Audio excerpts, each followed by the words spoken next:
merkitsee Jumalan kunnioittamista. Se saa liikkeelle Jumalan voiman. Se on Jeesuksen Kristuksen arvon tiedostamista ja sen ilmaisemista elämässäsi ja sen tunnustamista suullasi. Se on toimintaa, se on myönteistä ja voimallista. Ylistys johtaa hengelliseen vapauteen. Ylistys vahvistaa meitä taisteluissa ja auttaa uskoamme. Ylistys herättää odotusta, sillä Jumala asuu ylistyksessä, ja missä Jumala asuu, siellä on elämä. Ylistys on voimallinen ase vihollisen aikeita vastaan. Ylistys ei ole vain tunteiden ilmaisemista, se on rakkautta ja kiitollisuutta toiminnassa. Ylistyksen ilmapiirissä tapahtuu ihmeitä. Sinä voit kokea pelastuksen ja ovet taivaan rikkauksiin avautuvat. Jumalaa voi ylistää laulaen. Jumala rakastaa soittoa. Jumala tahtoo kaikkien ylistävän häntä, ja että hänen kansansa on täynnä iloa. Ylistys on käsky.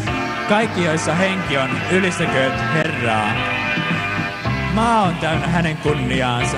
Eloitkoon maa, ja taivaat ylistäkööt Herraa. Maan kuninkaat ylistäkööt Herraa. Pienet ja suuret, nuoret ja vanhat ylistäkööt Herraa. Ylistäkööt kaikki hänen pyhää nimeään. Minä kiitän Herraa aina. Hänen ylistyksensä on alati minun suussani.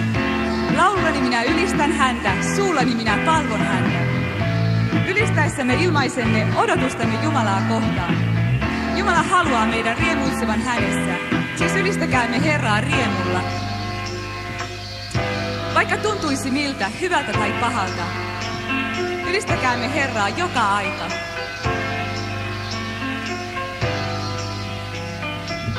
Kaikki, joissa henki on, ylistäkööt Herraa. Ylistäkää Herraa!